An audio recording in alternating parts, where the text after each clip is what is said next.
जैसा कि हमने आपको पहले के एक वीडियो में बताया था कि AEDO TRE4 और जो 72वीं BPSC PT होने वाली है, इन तीनों के हिस्ट्री, पॉलिटी, ज्योग्राफी और करेंट अफेयर्स।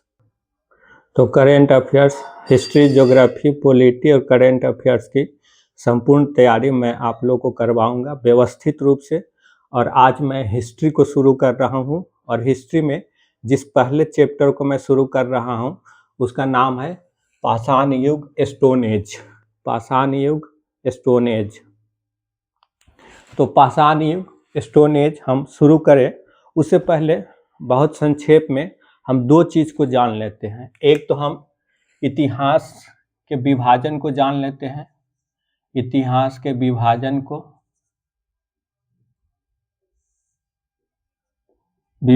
को जान लेते हैं बहुत संक्षेप में। और दूसरा हम जान लेते हैं इतिहास है क्या, इतिहास क्या है, इतिहास क्या है। इन दो चीज को हम जान लेते हैं। तो आप इतिहास को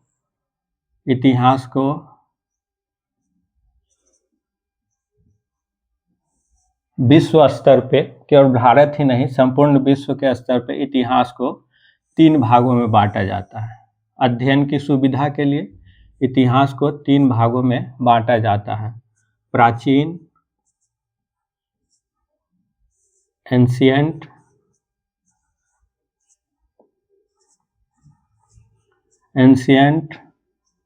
मध्यकालीन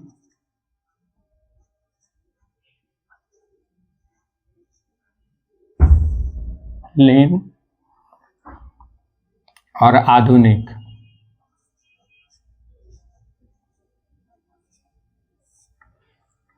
मेडिवल।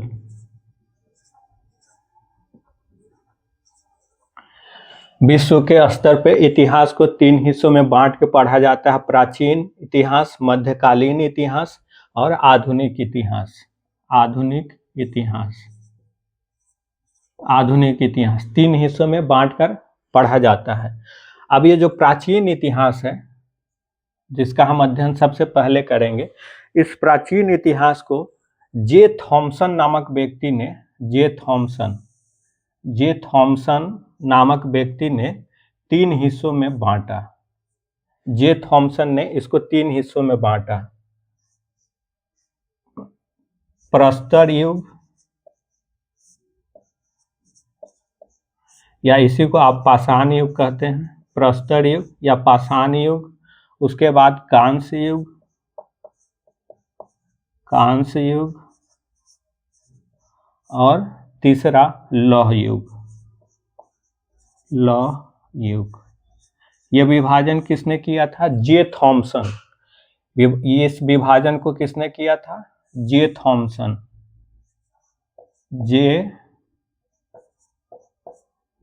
थॉमसन नामक विद्वान ने 1820 ईस्वी में प्राचीन भारत को 3 हिस्सों में बांटा। प्रस्तर युग, पाषाण युग यानी स्टोन एज, कांस्य युग और लौह युग, 3 हिस्सों में बांटा। फिर आगे प्रस्तर युग यानी पाषाण युग को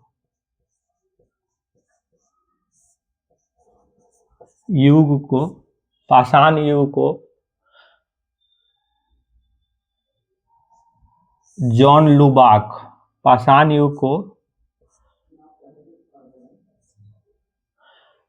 युग को जॉन लुबाक नामक विद्वान ने 2 हिस्सों में बांटा। पाषाण युग को पूरा पाषाण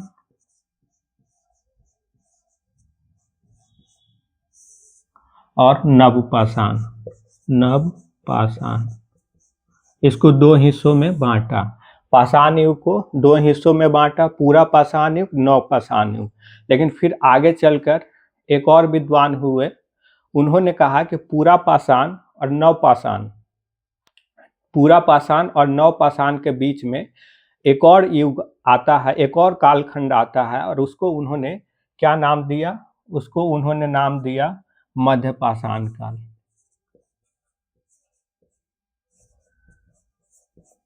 मध्यपाषाण काल।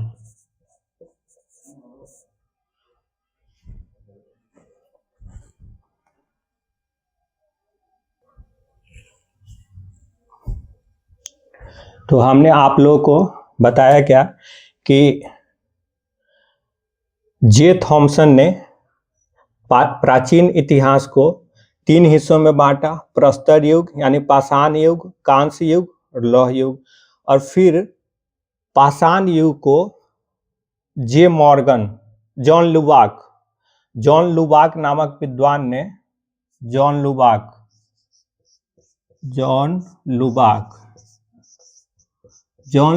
नामक विद्वान ने पाषाण युग को 2 हिस्सों में बांटा, पूरा पाषाण युग और नव पाषाण युग।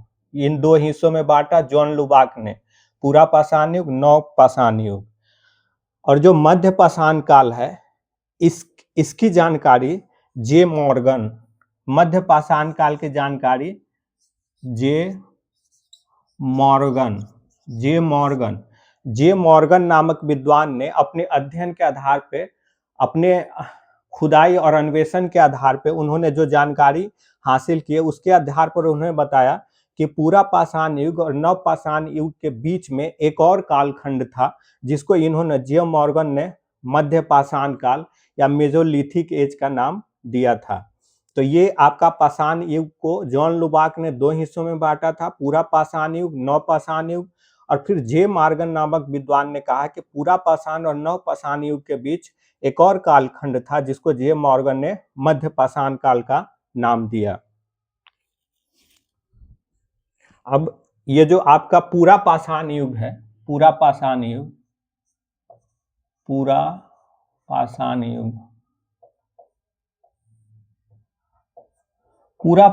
युग को एक विद्वान हुए एडोर्ड लाट्रेट,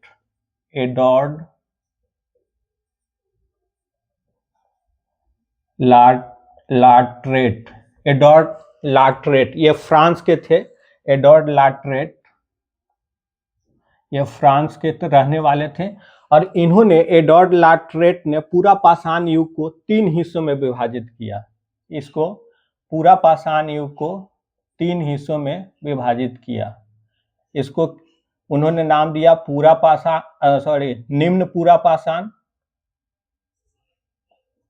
निम्न पूरा पाषाण,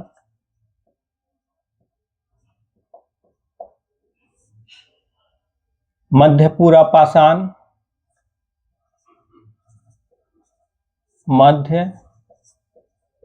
पाषाण और उच्च पूरा पाषाण।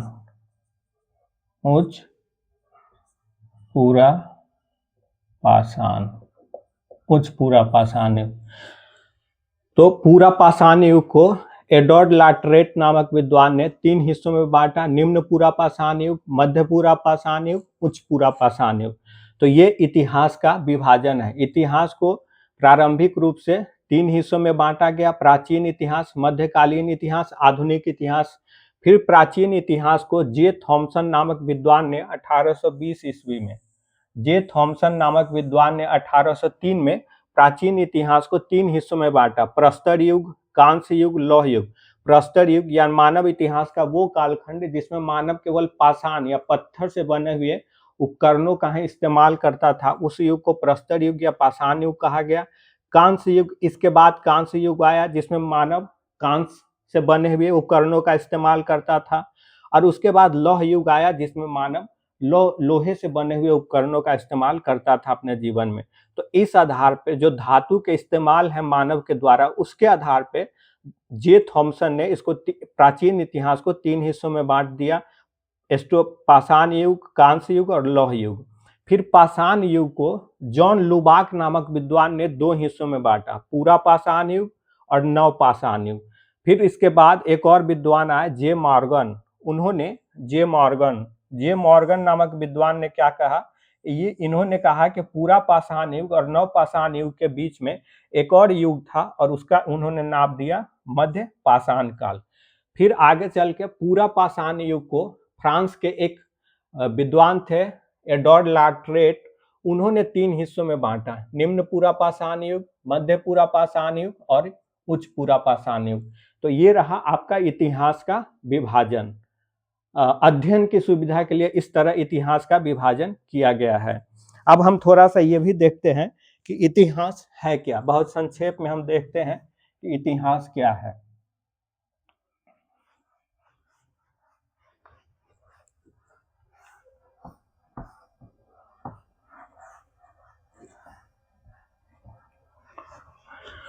इतिहास क्या है, हम इसको देखते हैं बहुत संक्षेप में।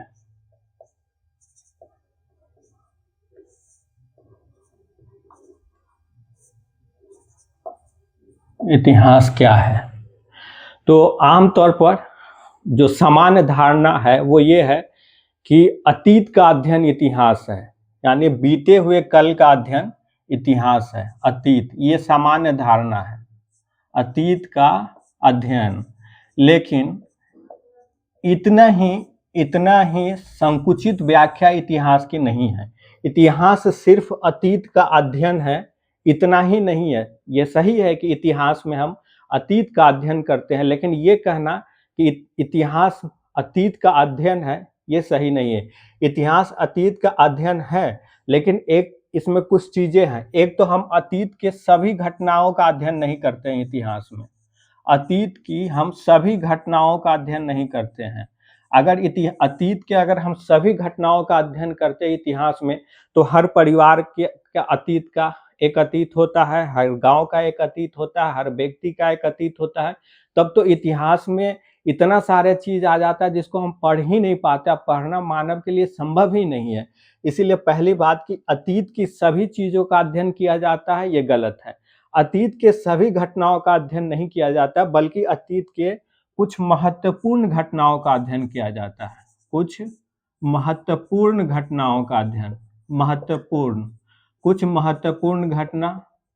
अब ये है कि आपके मन में ये प्रश्न उठेगा कि महत्वपूर्ण घटना किसे कहते हैं भाई?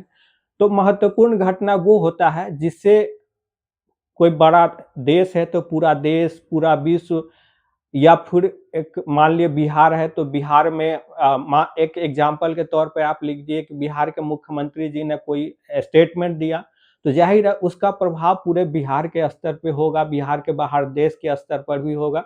लेकिन गांव में रहने वाला या शहर के किसी मोहल्ले में रहने वाला कोई आम नागरिक कोई बयान देता है, कुछ बोलता है, तो जाहिर है उसका प्रभाव उस लेवल पे नहीं होगा। तो महत्वपूर्ण वो होता है जिसका प्रभाव व्यापक स्तर पे होता है, जिससे पूरा समाज, एक देश, राज्य प्रभावित होता है, या जो घटनाएं मानव के सामाजिक, आर्थिक, राजनीतिक, सांस्कृतिक जीवन को बड़े पैमाने पर प्रभावित करती है, तो वही घटना महत्वपूर्ण घटना होता है। तो हम इतिहास में पहली बात कि कुछ महत्वपूर्ण घटनाओं का अध्ययन करते हैं। हम सभी घटनाओं का अध्ययन तो नहीं करते हैं, कुछ महत्वपूर्ण घटनाओं का अध्ययन करते हैं। दूसरी बात, ऐसा नहीं है कि हम इतिहास में आप कुछ भी पढ़ा देंगे। आप इतिहास में जो कुछ भी पढ़ाएंगे उसका आपको एविडेंस, साक्ष्य देना पड़ेगा, और साक्ष्यों के आधार पे उसको साबित भी करना पड़ेगा। तो जो महत्वपूर्ण घटना का अध्ययन करते हैं वो हम साक्ष्यों के आधार पे करते हैं, साक्ष्यों के आधार पे।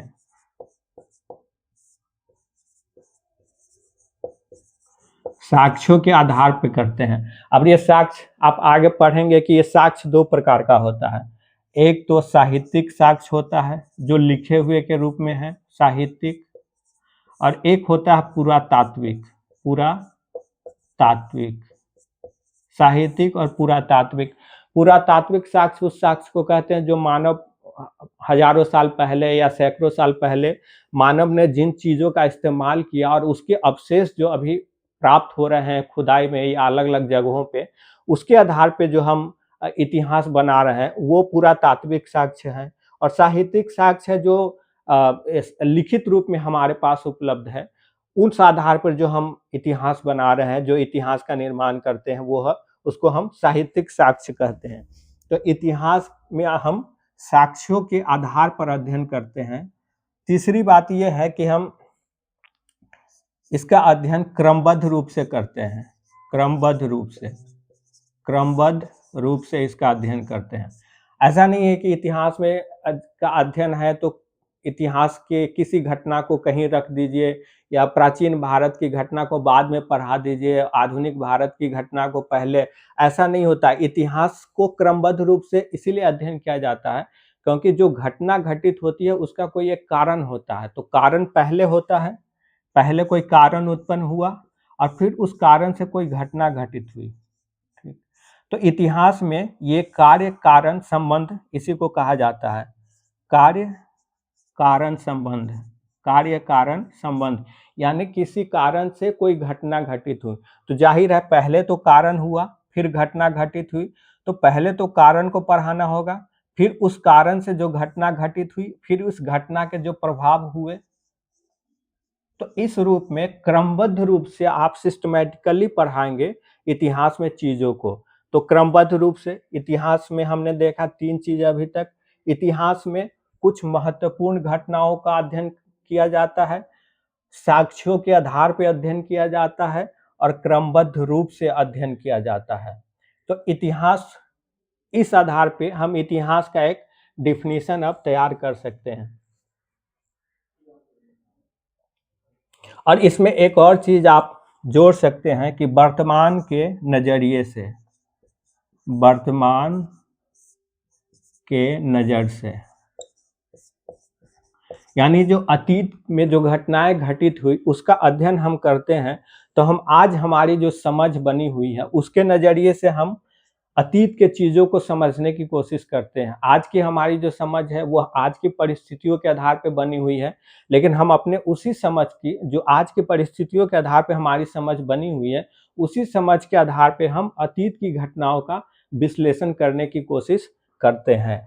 तो ये इतिहास के 4 महत्वपूर्ण फैक्टर हो गए कि इतिहास में कुछ महत्वपूर्ण घटनाओं का अध्ययन होता है, इतिहास में सभी अतीत की सभी घटनाओं का अध्ययन नहीं होता।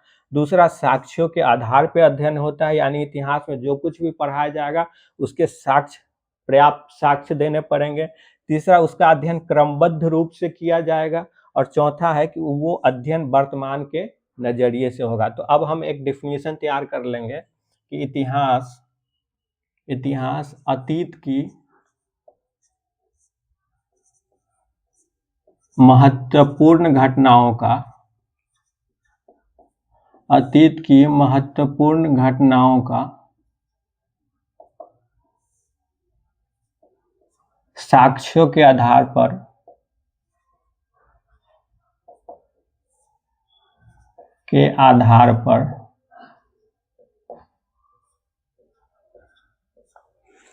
वर्तमान के नजर से,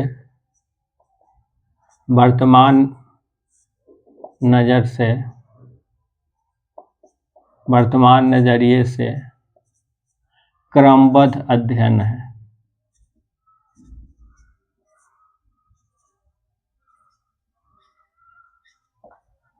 क्रमबद्ध अध्ययन है।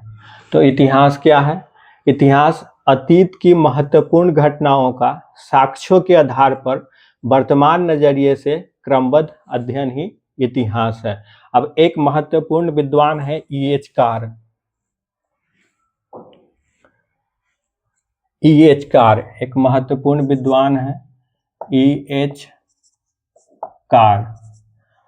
उन्होंने इसका एक परिभाषा दिया है, द एंडलेस डायलॉग या communication between present and past is called history. यानी कि अतीत और वर्तमान के बीच होने वाला जो अंतहीन संवाद या वार्ता है उसी को इतिहास कहते हैं। तो E.H. कार साहब का ये डिफिनीशन भी बहुत प्रसिद्ध है और इतिहास की बहुत सारी डिफिनीशन दी जाती है, लेकिन E.H. कार के ये डिफिनीशन महत्वपूर्ण है। जब किसी विद्वान के आधार पर आपको इतिहास का डिफिनीशन देना पड़े, सामान्य रूप में इतिहास का डिफिनीशन देना पड़े, तो ये इतिहास का डिफिनीशन आपके लिए बहुत जरूरी है कि अतीत की महत्वपूर्ण घटनाओं का साक्ष्यों के आधार पर वर्तमान नजरिए से क्रमबद्ध अध्ययन, यही इतिहास है। अब हमने इतिहास का विभाजन देख लिया, इतिहास क्या है इसको देख लिया। अब हम आते हैं पाषाण युग पर।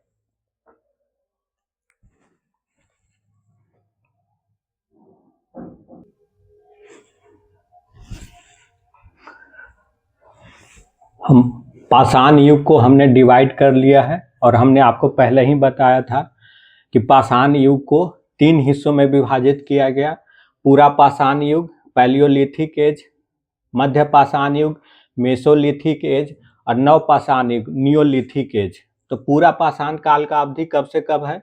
ये हम भारत के संदर्भ में अध्ययन कर रहे हैं। ये जो हम अब इतिहास का अध्ययन कर रहे हैं पाषाण युग का, ये हम भारत के संदर्भ में अध्ययन कर रहे हैं। भारत के इतिहास के संदर्भ में हम इसका अध्ययन कर रहे हैं। ऐसा इसलिए कि जब आप पाषाण युग का अध्ययन विश्व इतिहास के संदर्भ में करेंगे तो ये 5 लाख से नहीं बल्कि ये 20 लाख ईसा पूर्व से प्रारंभ होता है।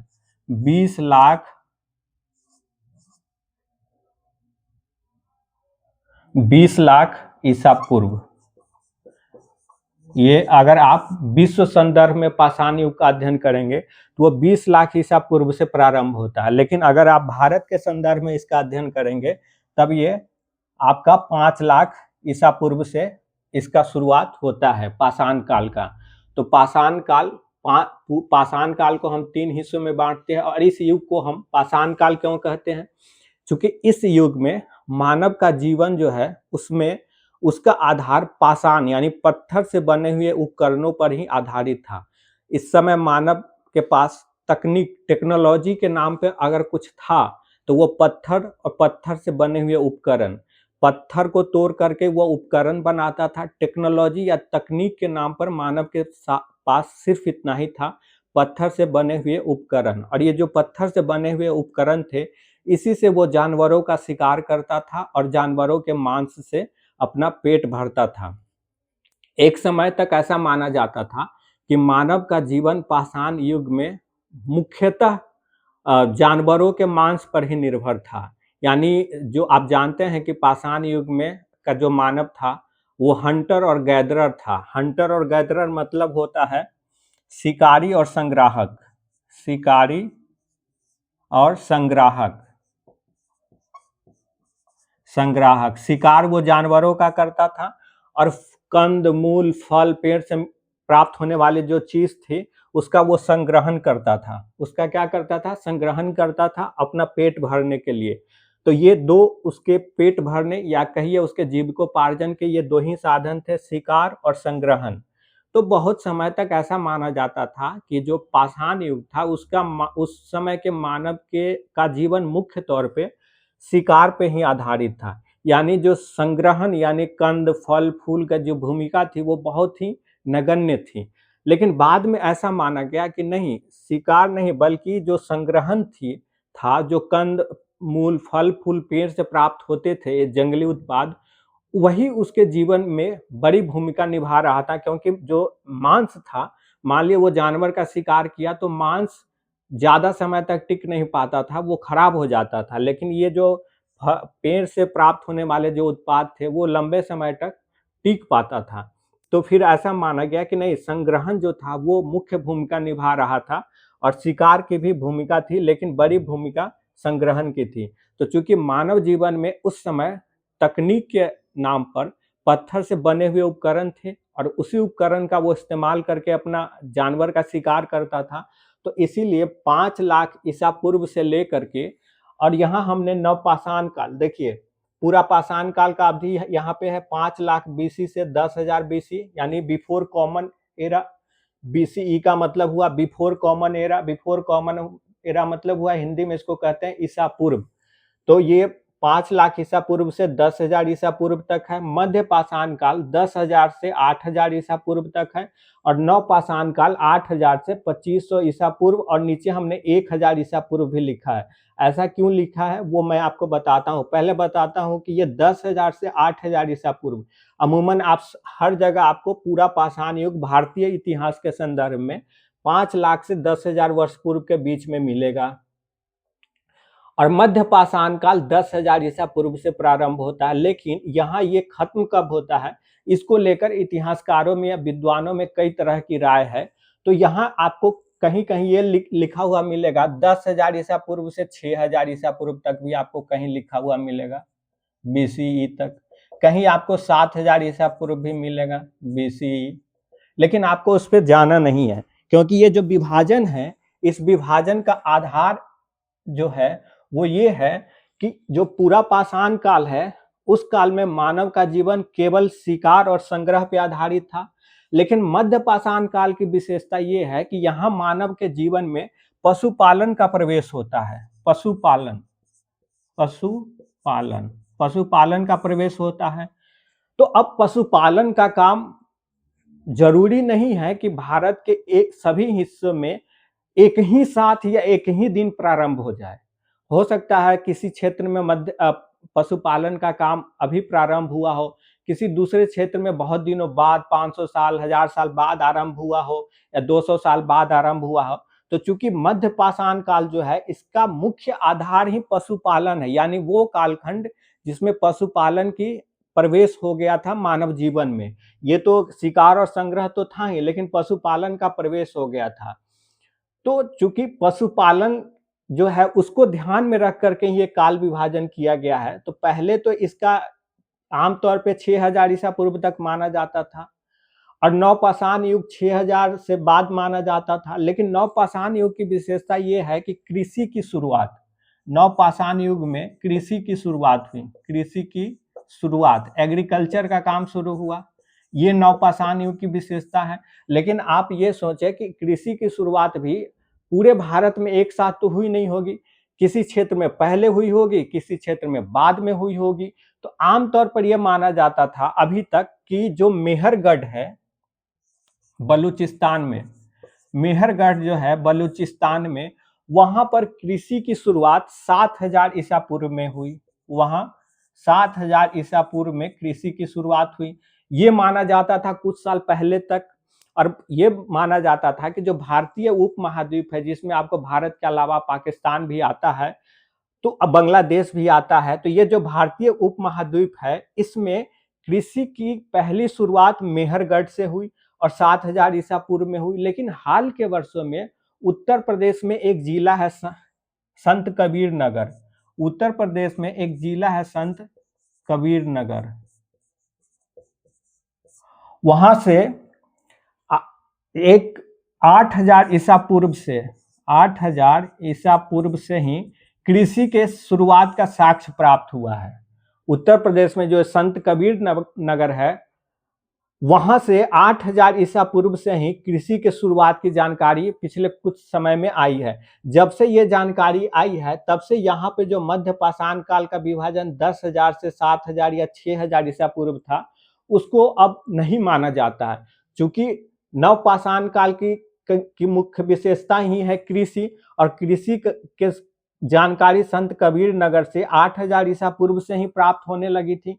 तो इसलिए नवपाषाण युग की शुरुआत 8000 ईसा पूर्व से अब मानी जाती है और मध्य पाषाण काल की अवधि जो है वो 10,000 से 8000 ईसा पूर्व के बीच मानी जाती है। और हमने यहाँ 8000 से 2500 ईसा पूर्व और फिर नीचे 1000 ईसा पूर्व भी लिखा है। उसका कारण ये है कि जो नवपाषाण काल है, जिसकी मुख्य विशेषता एग्रीकल्चर का काम है, जहाँ कृषि की शुरुआत हुई थी, कृषि उत्पादन की, तो वो आमतौर पर पूरे भारत में दक्षिण भारत को छोड़ करके, दक्षिण भारत को आप छोड़ दे तो पूरे भारत में 2500 ईसा पूर्व तक ये एग्रीकल्चर का काम शुरू हो गया था। लेकिन जो दक्षिण भारत का हिस्सा है वहां ये 1000 ईसा पूर्व तक जा करके ये काम हुआ था। मतलब वहां कृषि के प्रसार होते होते 1000 ईसा पूर्व तक का समय आ गया था। इसीलिए दक्षिण भारत के संदर्भ में नवपाषाण काल 8000 ईसा पूर्व से 1000 ईसा पूर्व तक माना जाता है। लेकिन शेष भारत में नवपाषाण काल जो है वो 8000 ईसा पूर्व से 2500 ईसा पूर्व के बीच में माना जाता है। तो ये था आपका पाषाण युग को हमने 3 हिस्सा में बांटा, पूरा पाषाण काल, मध्य पाषाण काल, नवपाषाण काल। उसका काल डिवीजन जो है वो हमने आपको बताया कि क्यों हम 10,000 से 8,000, 8,000 से 2500 फिर 1000 लिखा है, वो हमने बताया आपको। अब हम आते हैं पूरा पाषाण काल को। जैसा कि हमने आपको पहले बताया था, पूरा पाषाण काल को 3 हिस्सों में बांटा गया है। निम्न पूरा पाषाण काल, लोअर पैलियोलिथिक एज, मध्य पूरा पाषाण काल, मिडिल पैलियोलिथिक एज, उच्च पूरा पाषाण काल, अपर पैलियोलिथिक एज। निम्न पूरा पाषाण काल का काल अवधि है 50,000 ईसा 5 लाख ईसा पूर्व से 1 लाख ईसा पूर्व तक। निम्न पूरा पाषाण काल आपका 5 लाख ईसा पूर्व से 1 लाख ईसा पूर्व तक है और ये इतिहास का सबसे लंबा कालखंड है। मध्य पूरा पाषाण काल 1 लाख से 50,000 ईसा पूर्व के बीच है और उच्च पूरा पाषाण काल 50,000 से 10,000 ईसा पूर्व के बीच में है। तो ये काल विभाजन है। और ये जो पूरा पाषाण युग को 3 हिस्सों में जो बांटा गया है, इसका भी कुछ आधार है। ये विभाजन का आधार ये है, तकनीक टेक्नोलॉजी में होने वाले परिवर्तन इसका आधार है।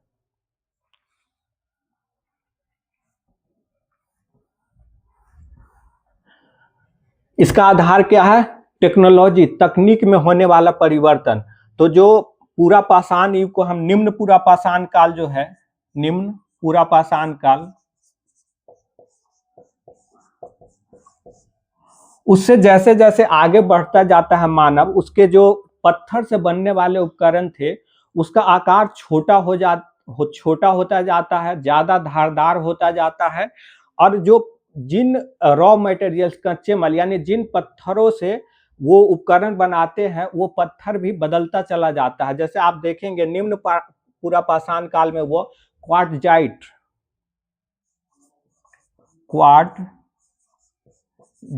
नामक पत्थर से वो उपकरण बनाता है, लेकिन मध्य पूरा पाषाण काल में आकर के वो जैस्पर और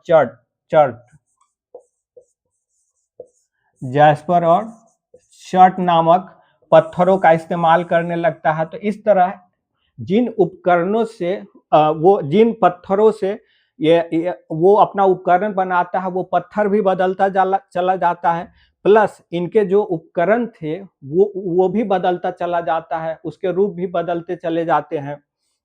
तो इस आधार पे ये जो उनके तकनीक में जो परिवर्तन आ रहा है, क्योंकि उस समय में टेक्नोलॉजी यही था उनके पास, पत्थर से बने उपकरण, तो ये जो टेक्नोलॉजी में जो परिवर्तन आ रहा है उनके जीवन में, इसी परिवर्तन के आधार पे पूरा पाषाण काल को 3 हिस्सों में बांटा गया, निम्न पूरा पाषाण काल, मध्य पूरा पाषाण काल और उच्च पूरा पाषाण काल। निम्न पूरा पाषाण काल 5 लाख से 1 लाख BCE तक है, मध्य पूरा पाषाण काल आपका 1 लाख से 50,000 BC तक है, उच्च पूरा पाषाण काल 50,000 से 10,000 BC तक है। इसके अलावा इतिहास की कुछ और चीजें मैं आपको बता देता हूं जो किसी न किसी रूप में इतिहास विभाजन से ही जुड़ा हुआ है। वो ये है कि जो लिखित साक्ष्य है उसको ध्यान में रखकर भी इतिहास का कुछ इस तरह विभाजन किया गया। लिखित जो साक्ष्य है उसको ध्यान में रख करके भी इतिहास का कुछ विभाजन इस तरीके से किया गया। वो क्या है आपका? वो है आपका प्राक इतिहास या प्री हिस्टोरिक एज हम जिसको कहते हैं, प्राक इतिहास, आदि इतिहास और इतिहास, ये 3 डिवीजन है लिखित साक्ष्यों को आधार बना करके।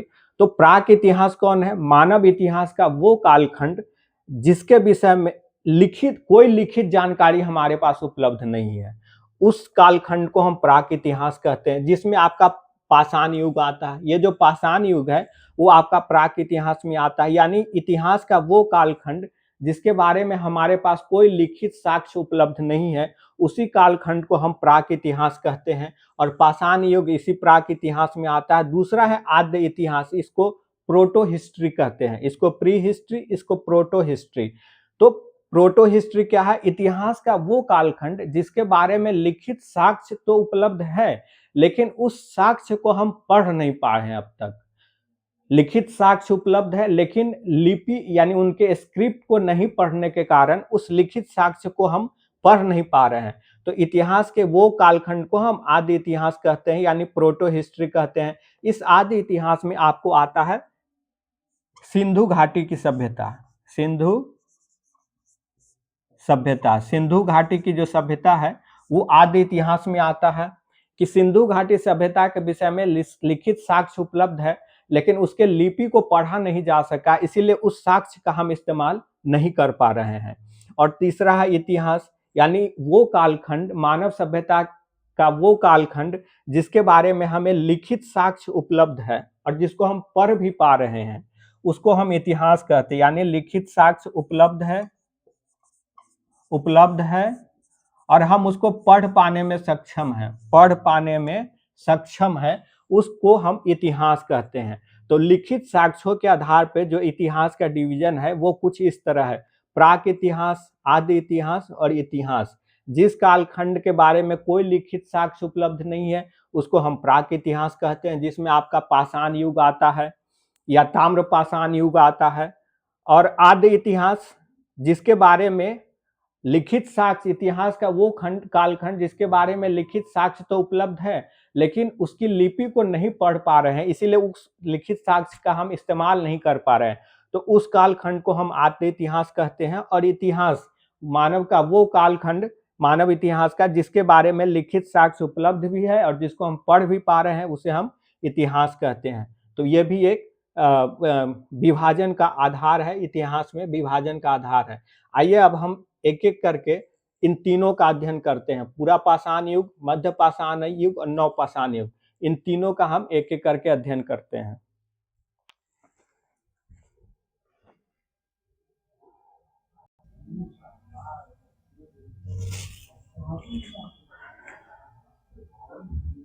पूरा पाषाण काल को आप जानते हैं कि 3 हिस्सों में डिवाइड करते हैं। पहले हम उसके 2 हिस्से का अध्ययन करते हैं, निम्न पूरा पाषाण काल, मध्य पूरा पाषाण काल, फिर हम उच्च पूरा पाषाण काल को देखेंगे। तो जो निम्न पूरा पाषाण काल है उसके बारे में हम क्या क्या जानेंगे, उसके भौतिक दशा के बारे में जानेंगे। यानी भौतिक दशा मतलब उस वक्त मानव के जीविकोपार्जन का साधन क्या था, वो कैसे अपना जीवन चला रहा था, हम उसके बारे में जानेंगे। फिर उसके उपकरण के बारे में जानेंगे, यानी मानव के द्वारा अब शिकार करने के लिए जिस तरह के उपकरण का टूल्स का इस्तेमाल किया जाता था, हम उसके बारे में जानेंगे। और फिर हम जानेंगे कि इस वक्त मानव कहाँ रहता था, उसका आवास स्थल क्या होता था। तो निम्न पूरा पाषाण काल में जो मानव का भौतिक दशा था वो मुख्य रूप से आपका, हमने पहले भी बताया, शिकार और संग्रहण पे आधारित था। शिकार और संग्रहण पे आधारित था। शिकार और संग्रहण पे, हंटिंग एंड गैदरिंग। तो भौतिक दशा क्या था, शिकार, जानवरों का शिकार करना और कंदमूल फल फूल प्राप्त करना, इसी पे इसी से इसका जीवन चल रहा था। इसके उपकरण जो थे, निम्न पूरा पाषाण काल के मानव के जो उपकरण थे वो क्वार्टजाइट नामक पत्थर से बनाए जाते थे। क्वार्टजाइट नामक पत्थर से बनाए जाते थे। और यह उपकरण कैसे बनते थे, जैसे जो पत्थर हुआ, खास करके जो पत्थर नदियों से घिस करके प्राप्त होता था उसको, उस पत्थर, मान लिया कोई एक पत्थर है तो इसके किनारे के हिस्से को तोड़ दिया जाता था और फिर उससे उपकरण बनाया जाता था और उसका इस्तेमाल किया जाता था जानवरों का शिकार करने के लिए। तो इस तरह के उपकरण को क्रोर उपकरण कहा जाता था। क्रोर उपकरण कहा जाता था। और जो क्रोर उपकरण थे उसमें आपका कुल्हाड़ी, हैंड एक्स, विदारक और चॉपर, हैंड एक्स, क्लीवर्स और चॉपर, ये 3 महत्वपूर्ण उपकरण थे निम्न पूरा पाषाण काल में मानव के पास। कुल्हाड़ी, हैंड एक्स, विदारक, चॉपर। और ये रहता कहाँ था, और जो भारत में जो पूरा पाषाण काल के जो उपकरण प्राप्त हुए पहली बार, वो 1863 ईस्वी में, 1863 ईस्वी में ये प्राप्त हुए। कहाँ से, मद्रास के पास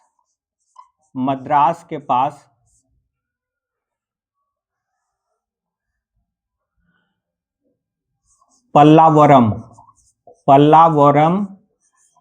नामक स्थान से, मद्रास के पास पल्लावरम नामक स्थान से एक पुरातत्वविद और भूगर्भवेत्ता थे, भूगर्भ शास्त्री थे, रॉबर्ट ब्रूस फूट। तो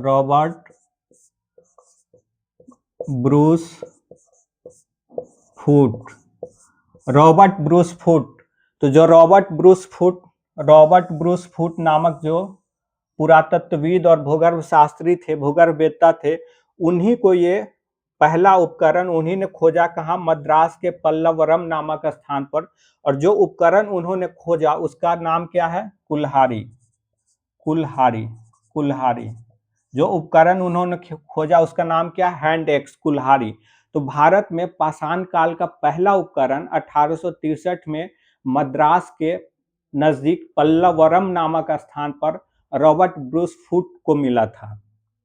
अगले ही साल रॉबर्ट ब्रूस फूट के को जो मिला उसके ठीक अगले साल विलियम किंग नामक एक विद्वान हुए। विलियम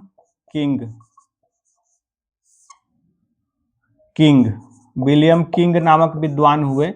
इनको भी वहीं मद्रास के पास अतिरपक्कम नामक स्थान पर,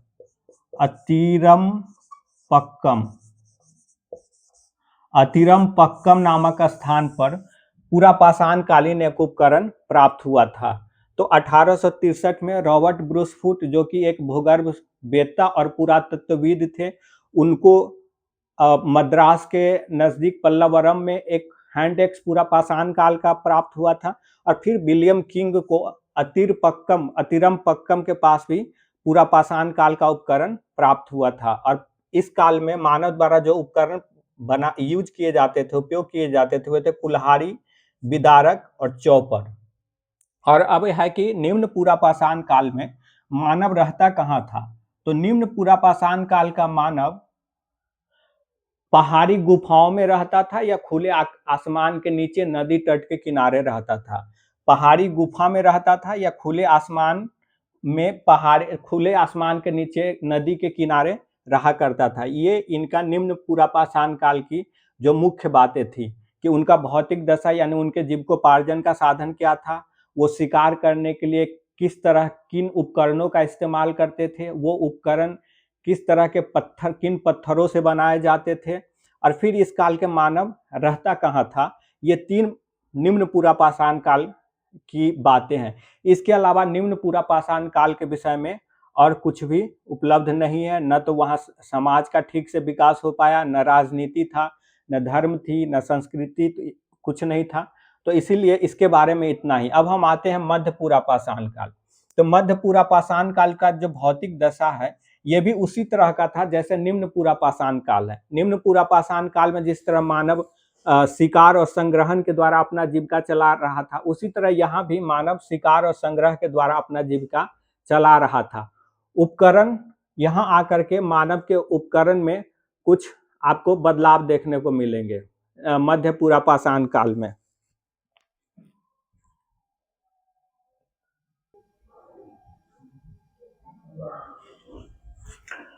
मध्य पूरा पाषाण काल के जो उपकरण थे वो एक तो हमने बताया कि आपको भौतिक दशा यहाँ की भौतिक दशा वही थी जो निम्न पूरा पाषाण काल की थी। और इस समय के जो उपकरण थे वो मुख्य रूप से जैस्पर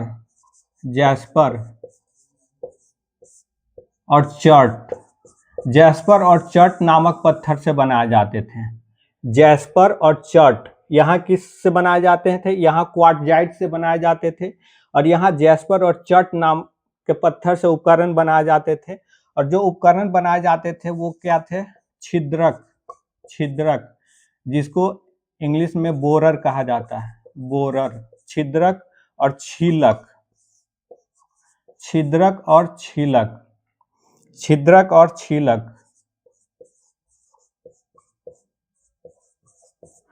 यहाँ पे 2 उपकरण प्रमुख थे, छिद्रक और छीलक। इसको छिद्रक को बोरर कहते हैं और छीलक को स्क्रैपर कहते हैं। और जैस्पर और चर्ट से बनाए जाते थे। और आवास यहाँ भी उनके रहने का स्थान वही था, पहाड़ की गुफा या खुले आसमान के नीचे। तो मध्य पूरा पाषाण काल का भौतिक दशा शिकार और संग्रहण पे आधारित था। उपकरण जो बनाए जाते थे वो जैस्पर और चर्ट नामक पत्थर से बनाए जाते थे। जो उपकरण मुख्य थे वो थे छिद्रक, छीलक, बोरर, स्क्रैपर और आवास पहाड़ की गुफाओं में या खुले आसमान के नीचे। अब हम इसका उच्च पूरा पाषाण काल जो है उसका अध्ययन करते हैं। उच्च पूरा पाषाण काल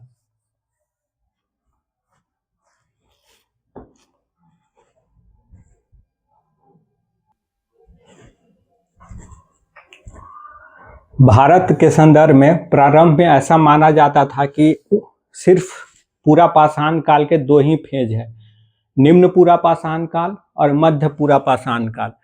उच्च पूरा पाषाण काल के विषय में जानकारी सर्वप्रथम 1956 में विद्वान HD सांकलिया ने दिया। उच्च पूरा पाषाण काल के विषय में जानकारी सर्वप्रथम 1956 में HD सांकलिया ने दिया। HD सांकलिया जी ने महाराष्ट्र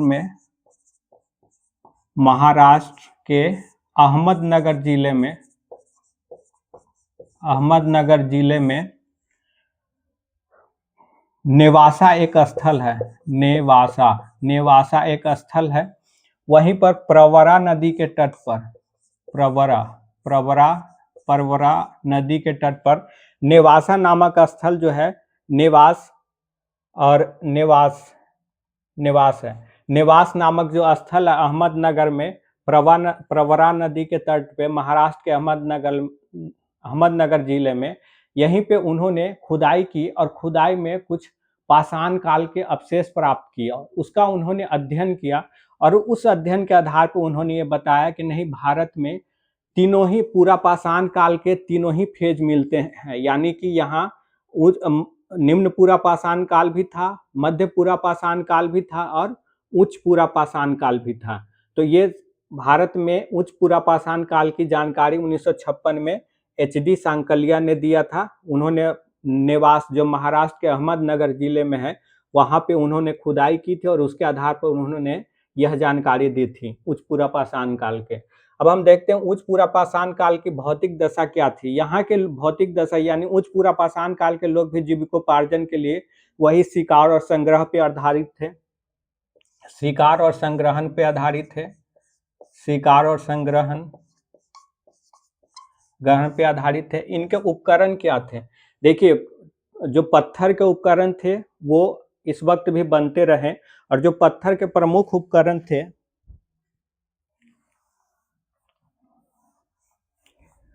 इस वक्त पत्थर के जो प्रमुख उपकरण थे वो थे तक्षणी, खुरचनी। तक्षणी और खुरचनी इस समय पत्थर के प्रमुख उपकरण थे। इसके अलावा दुधारी छुरा, यानी कि डबल एज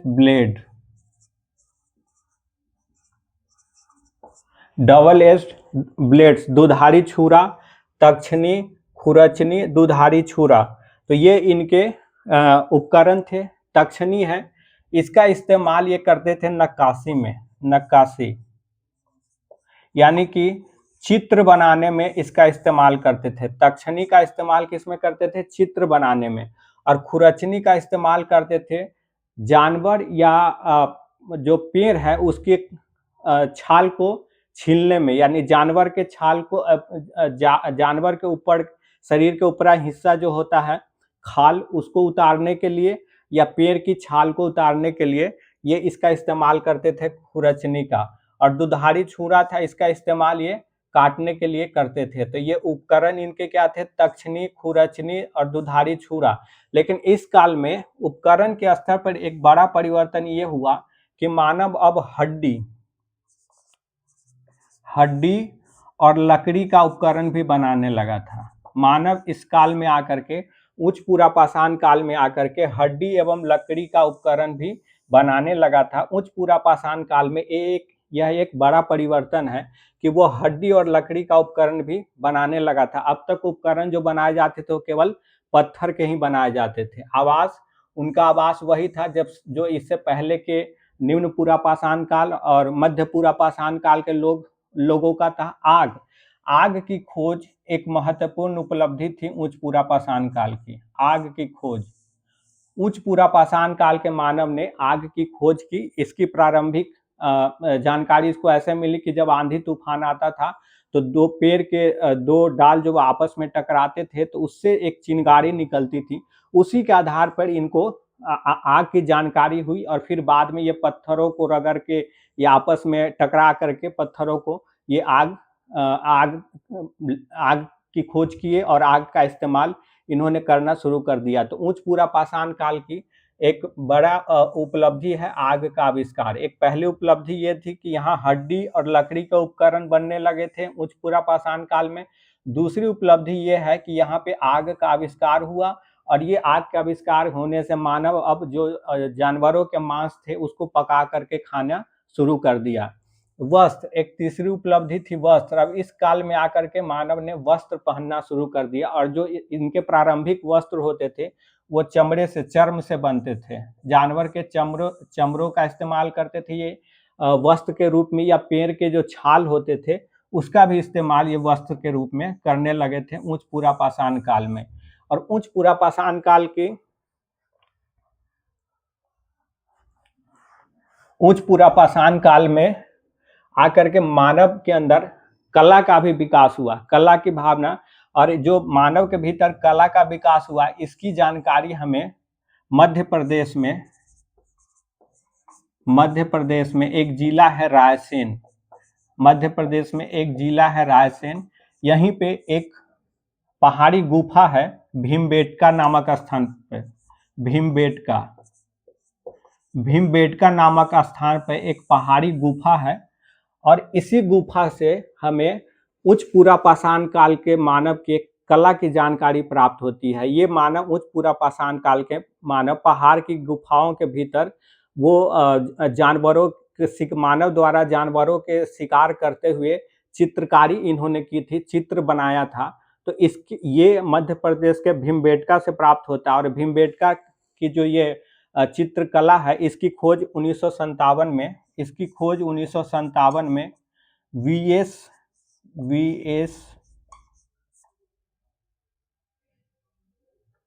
वाकनकर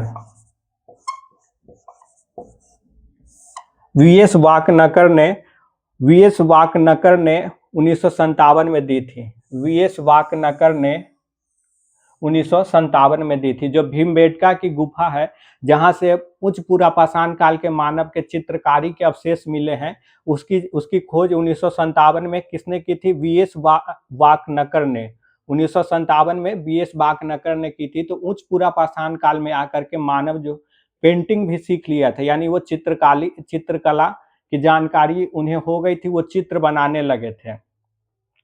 उच्च पुरापाषाण काल की एक और परिवर्तन है, वो है धर्म का।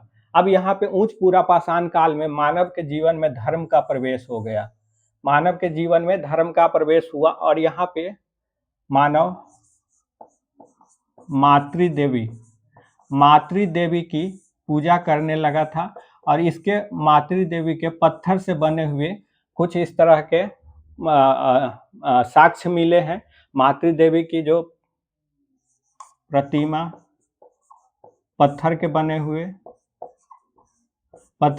हुए मिले हैं, और उसी आधार पे ये जानकारी प्राप्त हुई कि उच्च पुरापाषाण काल के लोग के दिमाग में धर्म की संकल्पना आ गई थी, और वो मातृदेवी की पूजा करने लगे थे। तो ये हमने उच्च पुरापाषाण काल के बारे में पढ़ा कि उनकी भौतिक दशा क्या थी। उनकी भौतिक दशा वही थी, वो शिकार करते थे और संग्रहण का काम करते थे। उपकरण में हमने देखा कि जो पूरा पत्थर के उपकरण थे, तक्षणी, खुरचनी और दोधारी छुरा या दुधारी, वो ये उपकरण ये इस्तेमाल करते थे इस काल में। लेकिन इसके अलावा एक महत्वपूर्ण उपलब्धि ये थी कि उपकरण के रूप में ये हड्डी और लकड़ी के उपकरण भी बनाने लगे थे। आवास इनका वही था जो पूर्व के मानव का आवास था। आग का आविष्कार, उच्च पुरापाषाण काल के मानव ने आग की खोज की, ये एक महत्वपूर्ण उपलब्धि है। वस्त्र का इस्तेमाल करने लगे, ये जानवरों के जो चमड़े थे या पेड़ के छाल थे उनका इस्तेमाल वस्त्र के रूप में करने लगे। कला का विकास हुआ, इनके चित्रकला का साक्ष्य प्राप्त होता है भीमबेटका से, जिसकी खोज 1957 में वीएस वाकनकर ने की थी। उसके अलावा धर्म की जानकारी इस समय के मानव के विषय में प्राप्त होती है कि वो मातृदेवी की उपासना करते थे। तो ये पूरा उच्च पुरापाषाण काल था। अब हम इसके बाद मध्य पाषाण काल, ये पुरापाषाण काल को हमने 3 हिस्सों में बांट कर देख लिया। निम्न पुरापाषाण काल, मध्य पुरापाषाण काल और उच्च पुरापाषाण काल।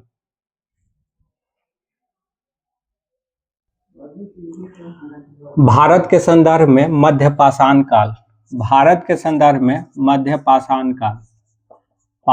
काल की जानकारी सर्वप्रथम 1967 में आपको कैम्पबेल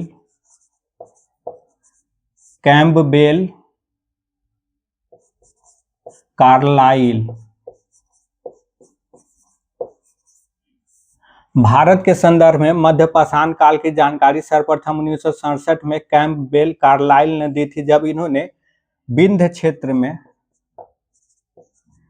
क्षेत्र में मध्यपाषाणकालीन एक शैल चित्र की खोज की थी। किसकी खोज की थी? शैल चित्र, मध्यपाषाणकालीन शैल चित्र की खोज की थी। तो भारत के संदर्भ में मध्यपाषाण काल की जानकारी सर्वप्रथम 1967 में कैम्पबेल कार्लाइल ने दी थी। इससे पहले ये माना जाता था कि भारत में मध्यपाषाण काल की स्थिति है ही नहीं, लेकिन इसकी जानकारी सर्वप्रथम 1967 में कैम्पबेल कार्लाइल ने दी थी। और मानव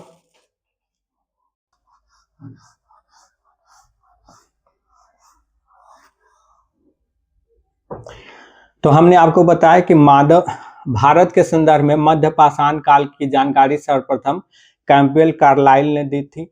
और भारत में मानव जीवाश्म या मानव अस्थिपंजर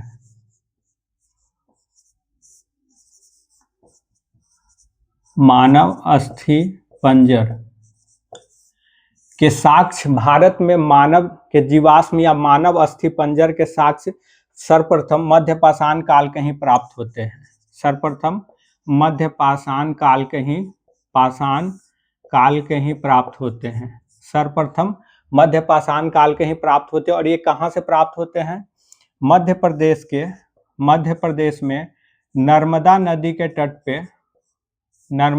के तट पे हथनौरा नामक एक स्थान है। हथनौरा यहीं से प्राप्त हुआ था। और इसकी खोज की थी अरुण सोनकिया। इसकी खोज किसने की थी? अरुण सोनकिया ने। तो भारत में जो मानव के सबसे प्राचीन जीवाश्म या अस्थिपंजर प्राप्त हुए हैं वो मध्यपाषाण काल के ही प्राप्त हुए हैं। यानी पूरा पाषाण काल है उस काल के मानव का कोई भी अस्थिपंजर भारत में प्राप्त नहीं हुआ है। पहला जो प्राप्त हुआ है वो मध्यपाषाण काल का प्राप्त हुआ है। और कहाँ से प्राप्त हुआ है? ये मध्य प्रदेश के हथनौरा से, जो कि नर्मदा नदी के तट पर है। मध्य प्रदेश का हथनौरा जो कि नर्मदा नदी के तट पर है। तो ये एक सवाल बार बार पूछा जाता है कि मानव के प्राचीन जीवाश्म भारत में किस नदी तट पर प्राप्त हुए हैं? तो वो नर्मदा है और ये जगह का नाम है हथनौरा। और इसकी खोज की थी अरुण सोनकिया ने।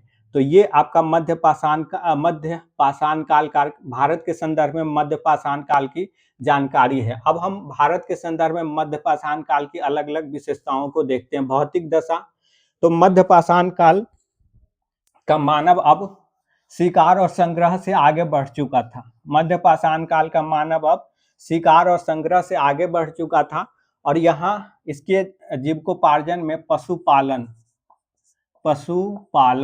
का प्रवेश हो चुका था। पशुपालन का प्रवेश हो चुका था इसके जीवन में। पशुपालन का प्रवेश हो चुका था। और ये पशुपालन का जो प्रवेश हो चुका था ये भेड़, कुत्ता, बकरी, सूअर, इस तरह के जानवरों को पालते थे। और आप जानते हैं कि मानव द्वारा पालतू बनाया गया पहला जो जानवर था वो था कुत्ता। मानव द्वारा पालतू बनाया गया पहला जानवर था कुत्ता। तो मध्यपाषाण काल के मानव पशुपालन का कार्य करने लगा था। वो भेड़, कुत्ता, बकरी, सूअर जैसे पशुओं को पालने लगा था। और भारत में इसका पशुपालन का प्राचीनतम साक्ष्य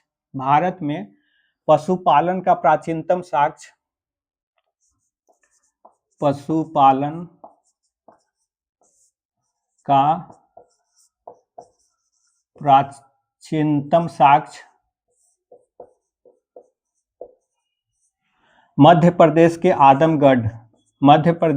आदमगढ़ और राजस्थान के बागौर से प्राप्त होता है। राजस्थान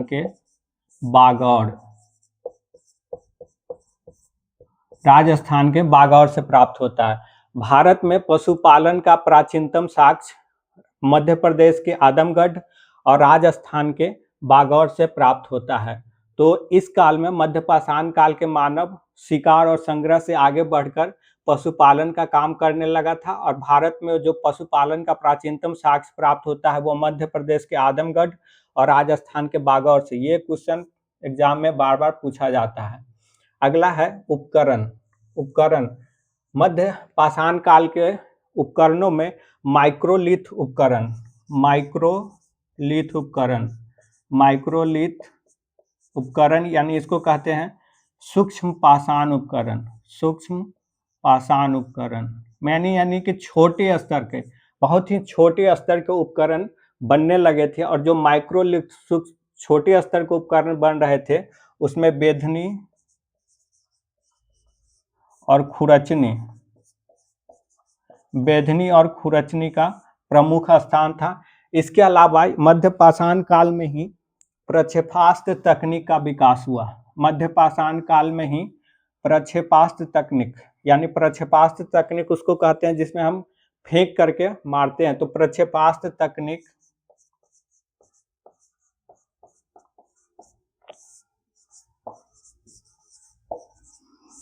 का विकास हुआ। और वो कौन सा प्रक्षेपास्त्र था? तीर धनुष, तीर धनुष, तीर धनुष। तो तीर धनुष जैसे प्रक्षेपास्त्र तकनीक का बनाना मानव मध्य पाषाण काल में ही सीख लिया था। तो प्रक्षेपास्त्र तकनीक का विकास हुआ मध्य पाषाण काल में, तीर धनुष बनाना मानव ने सीख लिया। आवास, इस काल में मध्य पाषाण काल में मानव ने झोपड़ी बनाना सीख लिया था। अब वो खुले आसमान में रहने के बजाय झोपड़ी में रहने लगा था मध्य पाषाण काल में। उसके बाद मृदभांड कला, मृदभांड यानी मिट्टी के बर्तन, मिट्टी के बर्तन, मिट्टी के बर्तन का बनाना भी मानव इस काल में सीखा, और वो आरंभ में हाथ से ये बनता था, इसीलिए इसको हस्त मृदभांड कहते हैं। तो मिट्टी के मृदभांड का विकास हुआ और मानव आरंभ में हाथ से ही मिट्टी के बर्तन बनाता था। शवदाह यानी कि मृत व्यक्ति के शव को दफनाने और जलाने की परंपरा इस समय शुरू हो गई। दफनाने और जलाने की परंपरा इस वक्त शुरू हो गई, और दफनाने जलाने के लिए सबको पश्चिम से पूर्व दिशा की ओर रखा जाता था। पश्चिम से पूर्व दिशा की ओर रखा जाता था। और जब मानव के मृत शरीर को जब दफनाया जलाया जाता था तो उसके साथ कुछ उपकरण और कुछ और ऐसे सामग्री रख दिया जाता था जो मानव जिंदा रहते इस्तेमाल करता था। तो इससे ये पता चलता है कि इस समय के मानव में पुनर्जन्म की भावना का विकास हो गया था। पुनर्जन्म की भावना का विकास हो गया था, क्योंकि मृत शरीर के साथ वो कुछ ऐसे वस्तुएं रख दिया करता था जो मानव जिंदा रहते इस्तेमाल करता था। तो इससे ये पता चलता है कि मध्य पाषाण काल में पुनर्जन्म की भावना का विकास हो गया था।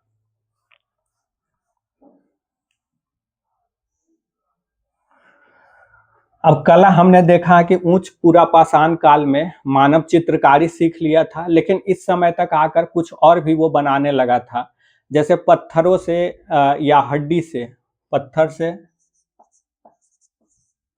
या जानवरों के हड्डी से वो मनका, कर्णफूल, हार जैसे आभूषण बनाने लगा था, हार जैसे आभूषण बनाने लगा था।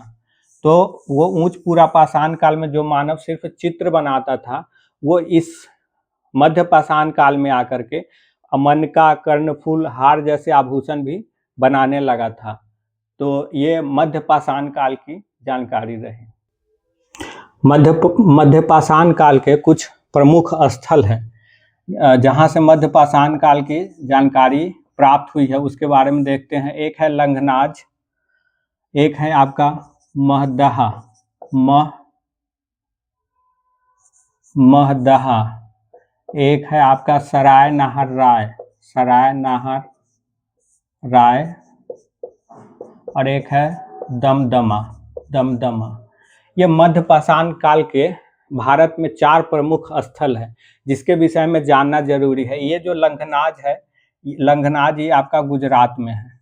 ये पूछ लिया जाता है कि लंघनाज नामक मध्यपाषाणकालीन स्थल भारत के किस राज्य में स्थित है। तो जो लंघनाज है ये गुजरात में है और यहाँ से मध्यपाषाण काल के 14 मानव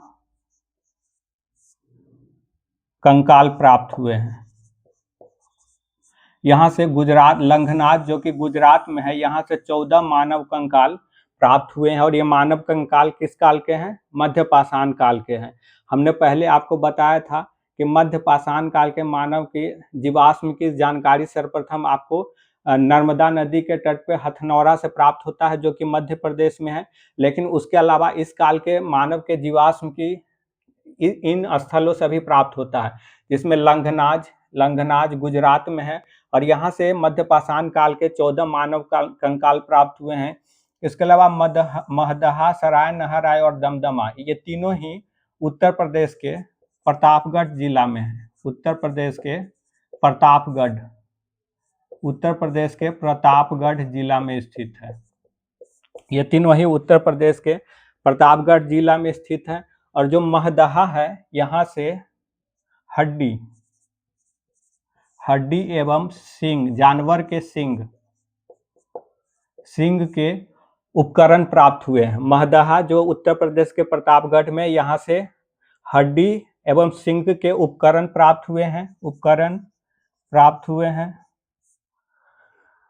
और आपका सराय नहराय है, यहाँ से मानव के समाधि प्राप्त हुई है। समाधि प्राप्त हुई है। और जहाँ 4 मानव का शव एक साथ प्राप्त हुआ, इस समाधि से 4 मानव शव एक साथ प्राप्त हुआ है। 4 मानव शव। तो ये मध्यपाषाण काल के कुछ महत्वपूर्ण स्थल है भारत में: लंघनाज, महदहा, सराय नहराय और दमदमा। तो जो लंघनाज है वो गुजरात में स्थित है और यहाँ से मध्यपाषाण कालीन 14 मानव कंकाल प्राप्त हुए हैं। महदहा जो है ये उत्तर प्रदेश के प्रतापगढ़ में है और यहाँ से हड्डी एवं सींग के उपकरण प्राप्त हुए हैं। सराय नहराय से एक समाधि मिली है मध्यपाषाण काल के, जिसमें 4 मानव शव पाए गए हैं। और इसके अलावा है दमदमा, ये भी उत्तर प्रदेश के प्रतापगढ़ जिले में स्थित है। तो ये मध्यपाषाण काल के प्रमुख स्थल है जिसको जानना जरूरी है। नवपाषाण काल के विषय में अब हम देखते हैं। तो पहले देखते हैं इसका भौतिक दशा। नवपाषाण काल के मानव के जीविकोपार्जन का साधन क्या था? तो नवपाषाण काल को इतिहासकार गार्डन चाइल्ड ने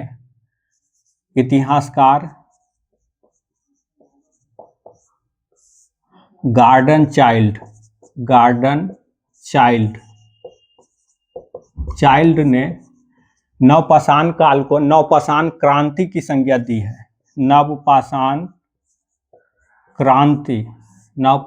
क्रांति की संज्ञा दी है। क्रांति का अर्थ होता है कोई बहुत बड़ा बदलाव हुआ, यानी ऐसा बड़ा बदलाव हुआ जिसने मानव सभ्यता को बहुत गहरे तौर पे प्रभावित करता हो, मानव के सामाजिक, आर्थिक जीवन को, राजनैतिक जीवन को जो बड़े तौर पर बदलने की क्षमता रखता हो, ऐसे ही घटना को क्रांति कहा जाता है। तो नवपाषाण काल को इतिहासकार गार्डन चाइल्ड ने नवपाषाण क्रांति की संज्ञा दी है। अब ये नवपाषाण क्रांति की संज्ञा क्यों दी है? इसका कारण है कृषि की शुरुआत। हालांकि कुछ विद्वान ऐसा है कि ऐसा तो हो नहीं सकता कि 8000 ईसा पूर्व में नवपाषाण काल हुआ और अचानक से एक दिन कृषि की शुरुआत हो गई। तो दरअसल कृषि की प्रारंभिक शुरुआत तो मध्यपाषाण काल में ही हो जाती है। मध्यपाषाण काल के बिल्कुल अंतिम दौर में प्रारंभिक सूक्ष्म छोटे मोटे तौर पे कृषि की जानकारी मानव को होती है, लेकिन कृषि का व्यवस्थित शुरुआत नवपाषाण काल में होता है। कृषि की व्यवस्थित शुरुआत नवपाषाण काल में ही आकर के होता है। इसके अलावा मानव पहले की तरह पशुपालन का काम भी करता रहा, लेकिन कृषि इस समय आकर के मुख्य पेशा बन जाता है मानव का। और कृषि के संबंध में भारत में जो पहले जानकारी अब तक मिली थी वो ये मिली थी कि इसकी प्राचीनतम साक्ष्य, मानव द्वारा किसी कार्य के प्राचीनतम साक्ष्य भारत में 7000 ईसा पूर्व के 7000 ईसा पूर्व में मेहरगढ़ जो कि पाकिस्तान स्थित बलूचिस्तान में है, बलूचिस्तान जो पाकिस्तान स्थित बलूचिस्तान में है। तो ये मेहरगढ़ से ही भारत में कृषि के प्राचीनतम साक्ष्य मिले थे, और वो जो कृषि कार्य के साक्ष्य मिले थे उसके बारे में बताया गया था कि वो 7000 ईसा पूर्व में मेहरगढ़ में भारतीय उपमहाद्वीप में कृषि कार्य की शुरुआत सबसे पहले 7000 ईसा पूर्व में मेहरगढ़ में हुई थी। ऐसी जानकारी पहले मिली थी, और यहाँ पे गेहूं की खेती की गई थी। सबसे पहले गेहूं की खेती की गई थी, गेहूं की खेती। लेकिन हाल के वर्षों में जैसा कि हमने आपको पहले भी बताया था कि उत्तर प्रदेश स्थित संत कबीर नगर जिले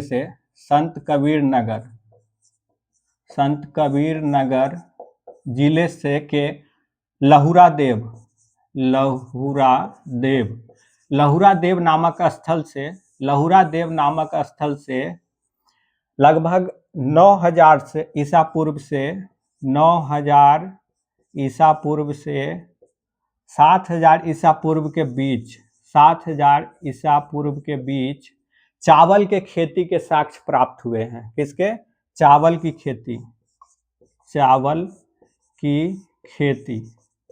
खेती के साक्ष्य प्राप्त हुए हैं। तो अब ये धारणा खत्म हो गई कि भारत में कृषि की शुरुआत प्रारंभिक तौर पे मेहरगढ़ से हुई थी। ये धारणा अब खारिज हो गई, और अब ये माना जाने लगा है कि भारत में कृषि की शुरुआत लगभग 9000 से 7000 ईसा पूर्व के बीच, अमूमन ये 8000 ईसा पूर्व के आसपास माना जाता है। तो जो कृषि के प्राचीनतम साक्ष्य भारत में अभी तक मिले हैं वो उत्तर प्रदेश के संत कबीर नगर जिले के लहुरा देव नामक स्थान से, और यहाँ से चावल के खेती के साक्ष्य प्राप्त हुए हैं। तो ये क्वेश्चन पूछा भी गया है। और अगर आप ध्यान रखिए कि अगर आपके ऑप्शन में संत कबीर नगर या लहुरा देव नहीं हो, या तो आप फिर मेहरगढ़ को ही ऑप्शन मानेंगे, मेहरगढ़ को ही विकल्प के रूप में चूज करेंगे। और अगर आपके विकल्प में, जो दिए गए विकल्प में लहुरा देव या संत कबीर नगर हो, तो फिर आपको ये टिक मारना होगा कि कृषि की शुरुआत भारत में जो हुई थी उसके प्राचीनतम साक्ष्य लहुरा देव से प्राप्त होते हैं। तो ये था कि मानव जीवन में पशुपालन के साथ अब कृषि की शुरुआत भी हो गई थी।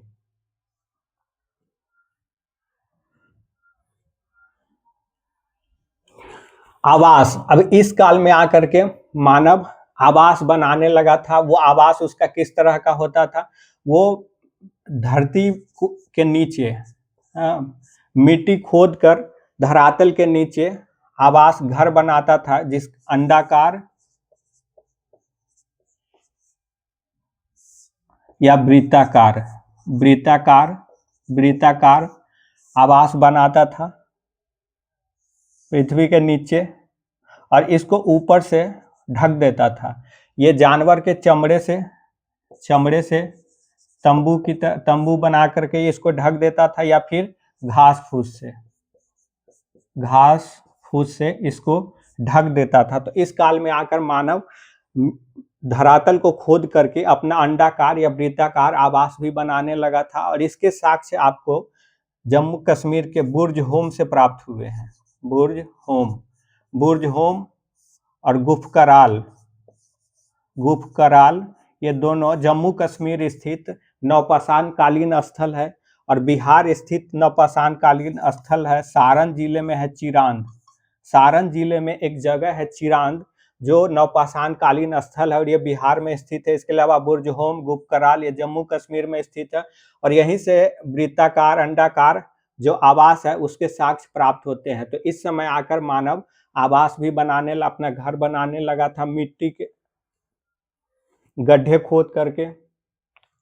उसके अलावा वस्त्र, हमने पहले आपको बताया कि मध्य पाषाण काल में मानव के द्वारा पेड़ के छाल या जानवर के जो चमड़े होते थे उससे वो अपने शरीर को ढकता था। लेकिन इस समय आकर के वस्त्र की बुनाई होने लगी थी, और जो ये वस्त्र बनते थे वे रेशेदार पौधों के रेशे से, जो पौधे रेशेदार होते हैं उसके रेशे से या जानवर के